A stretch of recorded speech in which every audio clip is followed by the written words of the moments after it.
찬송가 94장 찬송하십시다.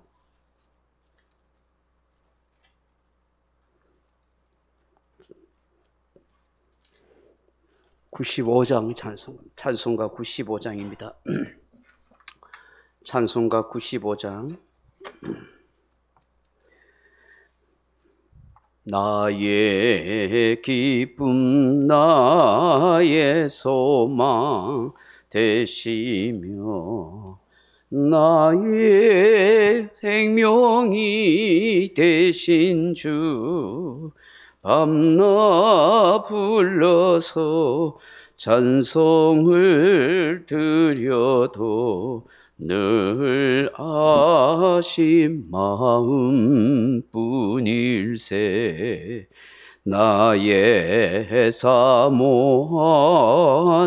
선한 목자는 어느 고다운 동산에 양의 무리와 늘 함께 가셔서 기쁨을 함께 하실까. 길도 없이 고친 넓은 들에서 갈 길 못 찾아 애쓰며 이리저리로 헤매는 내 모양 저 원수 조롱하도다. 주의 자비롭고 화평한 얼굴 모든 천사도 반기며 주의 놀라운 진리의 말씀에 천지가 화답하도다. 나의 진정 사모하는 예수님 음성조차도 반갑고 나의 생명과 나의 참 소망은 오직 예수뿐일세. 아멘. 하나님 말씀은 요한복음 4장 46절로 54절 말씀입니다. 요한복음 4장 46절에서 54절 말씀을 같이 읽겠습니다. 예수께서 다시 갈릴리 가나에 이르시니 전에 물로 포도주를 만드신 곳이라.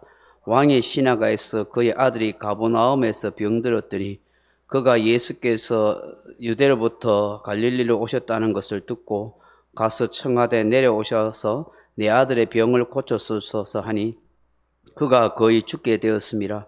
예수께서 이르시되 너희는 표적과 기사를 보지 못하면 도무지 믿지 아니하리라. 신하가 이르되 주여 내 아이가 죽기 전에 내려오셔서 예수께서 이르시되 가라 내 아들이 살아있다 하시니 그 사람이 예수께서 하신 말씀을 믿고 갔더니 내려가는 길에서 그 종들이 오다가 만나서 아이가 살아있다 하거늘 그 낫기 시작한 때를 물은즉 어제 7시에 열기가 떨어졌나이다 하는지라. 그의 아버지가 예수께서 내 아들이 살아있다 말씀하신 그때인 줄 알고 자기와 그 온 집안이 다 믿으니라. 이것은 예수께서 유대에서 갈릴리로 오신 후에 행하신 두 번째 표적이니라. 아멘.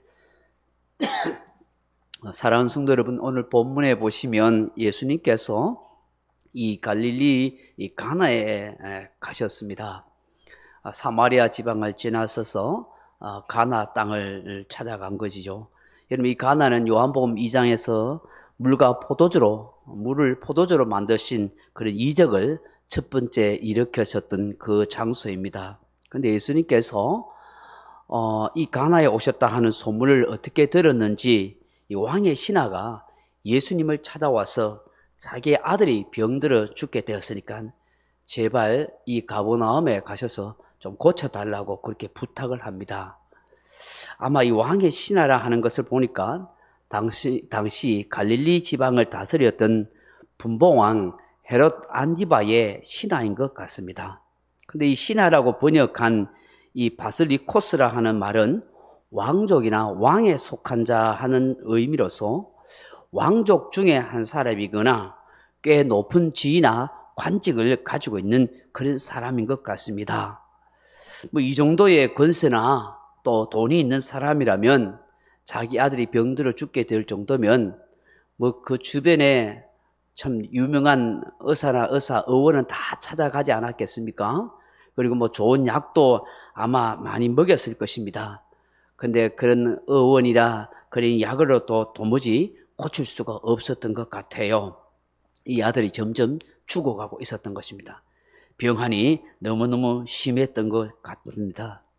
그래서 예수님이 이곳에 왔다 하는 소문을 듣고 난 뒤에 이 예수님께서 예루살렘에서 행하시던 놀라운 기적이라든지 병든 자를 고친 것, 그리고 가나에서 물이 포도주로 되게 하신 그런 놀라운 이적들을 아마 이 왕의 신하가 들은 것 같습니다. 그래서 오늘 본문 47절에 보면 가서 청하되 그렇게 이야기합니다. 가서 청했다.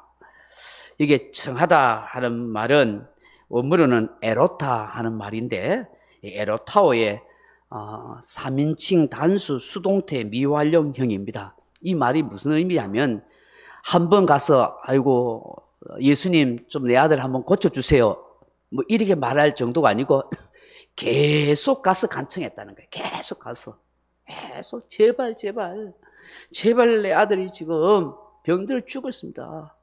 예수님이 뭔가 대답을 하고 반응할 때까지 계속 막 그렇게 부탁하고 또 부탁하고 또 간청하고 또 간청했다는 것입니다. 아들을 살릴 수 있는 길은 오직 예수님밖에 없다. 이제 마지막 정말 방법이다. 아마 이렇게 생각했던 것 같아요. 그가 거의 죽게 되었습니다. 이렇게 표현하고 있습니다. 오늘 본문에 보시면은 그가 거의 죽게 되었다. 이 에멜렌이라 하는 말인데 막 뭐뭐뭐 하려 한다. 그리고 이 죽음이라는 이 아포돈 에더 케인이라는 말이 합해서 지금 죽어가고 있는 중이다. 아마 이 아들이 오랫동안 병을 앓았던 것 같아요. 근데 지금 이제 더 이상 손쓸 틈이 없는 아주 위급한 상태가 되어 있다는 것입니다. 지금 아들이 숨이 꺼져가고 죽어가고 있는 이 자식을 보고 있는 그 아비의 심정이 얼마나 속이 타겠습니까? 정말 어떤 일이라고도 했어라도 이 아들을 살리고 싶은 심정이 아니겠습니까? 정말 물에 빠진 사람이 지푸라기라도 잡는 심정으로 예수님께 찾아가고 또 찾아가고 제발 내려와 달라고 막 재촉을 그렇게 했던 것 같아요. 여기에서 우리가 한 가지 정말 깨닫게 되는 것, 내가 하나님 앞에서도 좀 이런 삶을 살았으면 좋겠다. 우리의 어떤 간구하는 간절한 소원이나 간청하고 기도할 것 있으면 정말 포기하지 않고 갈구한 마음으로 하나님 앞에 계속 은혜를 간절히 구하는 이런 정신도 좀 필요하겠다 하는 생각을 하게 됩니다. 여러분 누가복음 18장에 보시면 이 불의한 재판관과 이 과부의 어떤 이런 비유 말씀이 나오잖아요. 예수님께서 그 비유를 하시면서 항상 기도하고 낭망치 말아야 할 것을 비유로 말씀하시되 하면서 이 불의한 재판관, 하나님도 사람도 두려워하지 않은 이 아나무인 같은 이 재판관에게 가난하고 빼곡고 힘없는 이 과부가 자기 억울한 사정을 들어달라 하니까 그냥 콧방귀를 끼면서 들으려 하지도 않았다. 그런데 귀찮을 정도로 계속 찾아가고 또 찾아가고 또 찾아가니까 이 불의한 재판관이 귀찮아서 할 수 없이 들어주더라 하는 그런 비유를 말씀하셨어요. 그러면서 예수님께서 이 비유의 결론이 뭐냐면 하물며 이 불의한 재판관이 귀찮아서 들어줄 정도라면 하물며 하나님께서 밤낮 부르짖는 택하신 자들의 원한을 풀어주지 않겠느냐 그렇게 말씀하십니다. 저 불의한 재판관이 저 귀찮아서 이 과부의 소원을 들어줬다. 그렇다면 반납부를 주는 택하신 하나님의 자녀들의 원한과 소원을 들어주지 않겠느냐? 내가 너희에게 이르노니 속히 그 원한을 풀어주시리라. 그러면서 주님이 중요한 말씀하세요. 그러나 인자가 올 때 세상에서 믿음을 보겠느냐. 이렇게 말씀의 결론을 딱 짓고 있어요. 택하신 자들의 원한을 분명히 풀어주신다. 그런데 인자가 올 때 믿음을 보신다는 거예요. 그러면 여기서 중요한 원리를 우리가 깨달아야 되는 거예요. 기도가 믿음이 필요하거나 우리가 뭐 생떼 부리고 계속 해달라고 하는 것 중요하지만 정말로 믿음으로 주님 앞에 간청하고 또 간청하고 또 소원하고 또 소원하고 이루어지기를 소망하는 것. 그때 그 믿음을 보시고 주님이 역사해 주신다 하는 것을 말씀하는 것입니다. 오늘 예수님께서도 동일한 뉘앙스로 이 말씀을 하세요. 48절에 보면 너희는 표적과 기사를 보지 못하면 도무지 믿지 아니하니라 그렇게 말씀합니다. 주님께서 결국 뭐냐면 너희들에게 정말 필요한 것은 믿음이 필요한 것이다 하는 것을 말씀하는 거예요. 믿음이 필요하다. 지금 이 왕의 신하가 너무 갈급해서 다급해서 막 요청을 계속하고 있지만 주님은 사실은 그 사람 속에 진짜 너가 필요한 것은 아들 병 고치고 아들 죽는 거에서 살리는 그 정도가 아니라 너희 속에는 정말 믿음이 필요하다. 믿음이 필요하다. 여러분 당시 유대 사회, 유대 문화에 있어서는 그 하나님을 믿거나 선지자를 믿을 때 이 유대인들에게서는 뭐냐면 눈에 보이는 어떤 표적이나 기사를 봐야만 그런 것을 믿는 그런 어떤 신앙적 경향이 있었어요. 예수님께서는 이런 신앙은 참 옳은 것이 바른 것이 아니라 그렇게 생각한 거예요. 항상 여러분 복음서를 읽어보면은 사람들이 예수님한테 당신이 하나님의 아들인 거 메시아라는 것을 표적을 보이소서 증거를 보이소서 막 그런 이야기를 많이 하거든요. 근데 이 메시아이고 하나님의 아들인 것을 표적을 보이라 기적을 보이라 늘 그러하는 이 이면에는 사실은 어떻게 해요? 그분이 말씀하시는 것을 온전히 믿는 믿음이 부족한 것이 많아요. 물론 그 당시에 거짓 선지자라든지 거짓 교사, 귀신에 사로잡힌 사람들이 온갖 표적을 행해서 사람을 속이거나 그렇게 미혹하는 일이 많이 있기도 했었습니다만은 정말 중요한 것은 우리의 신앙의 자세는 말씀을 믿고 진리를 바로 믿는 그런 믿음의 신앙이 정말로 필요하다 하는 것입니다. 그런데 오늘 예수님께서는 너희가 표적과 기사가 아니면 도무지 믿지 않다. 너희들이 너무나 영적으로 나약한 모습을 가지고 있다라고 그렇게 이야기하는 거예요. 그러면서 오늘 이 왕의 신하에게 믿음을 확인하기 위해서 이 말씀하는 거예요. 이 신하가 제발 아이가 죽기 전에 내려와 달라고 부탁하니까 예수님께서 가라. 여러분 50절 말씀 읽어봐요. 요한복음 4장 50절 말씀 같이 읽어봅니다. 시작. 예수께서 이르시되 가라 내 아들이 살아있다 하시니 그 사람이 예수께서 하신 말씀을 믿고 가더니. 지금 한시가 급한 거예요. 가서 예수님이 빨리 내려와 주셔서 안수 기도를 하시든지 명령을 하시든지 손에 대고 이야기를 하든지 뭔가 예수님이 오셔야 하는데 예수님은 가시려는 생각이 전혀 없으시고 움직이거나 요동하지 않으면서 이 왕의 신하에게 가시오, 내려가시오. 당신의 아들이 살아있어. 하고 그렇게 말을 하는 거예요. 야, 이거 굉장히 참 당혹스러운 이런 순간이죠. 예. 예수님이 오셔야 되는데 예수님이 안 오겠다는 거예요. 가라, 네 아들 살아있다. 보통 사람 같으면 어떡하겠어요? 아니 무슨 말씀입니까? 예수님 좀 제발 가주세요. 막 그래 하든지 좀 권세가 있으니까 사람들 시기가지고 부하나 신하들 신겨서 막 예수님을 납치하든지 그죠? 납치하든지 끌고 가든지 당신이 가야 돼. 무슨 소리야 지금. 뭐 아들이 죽는데 뭐 물불 가리겠습니까? 예수님이 어찌하든지 끌고 가가지고 그 아들 앞에 데려가서 당신이 고치라고. 안 고치면 뭐 죽이겠다니 뭐 살리겠다니 별소리 다 할 수 있는 거예요. 안 그러면 막 사정 할 수도 있잖아요. 아마 많이 사정했던 것 같아요. 근데 여러분 중요하잖아요. 뭐라고 말씀해요? 예수께서 하신 말씀을 믿고 가다니. 믿고 가다. 아들이 살아날 거를 믿고 가다. 눈에 보이는 거 없어요. 그렇잖아요. 어떤 현상도 일어나지 않았어요. 말씀을 믿고 갔단 말씀. 도무지 표적이 없으면 믿지 못하는 시대라고 예수님이 책망하셨는데 이 왕의 신하는 말씀을 그대로 믿고 가다가 어떻게 해요? 그 자기 집안 쪽에 있던 종들을 오다가 만났어요. 51절 보십시오. 내려가는 길에서 그 종들이 오다가 만나서 아이가 살아있다 하거늘. 이 좋은 소식을 지금 알리려고 이제 종들이 막 온 거예요. 막 급하게. 가나까지 막 올라온 거예요. 그래서 너무나 좋은 소식에서 기뻐 막 뛰었겠죠. 그러면서 이 왕의 신하가 묻는 거예요.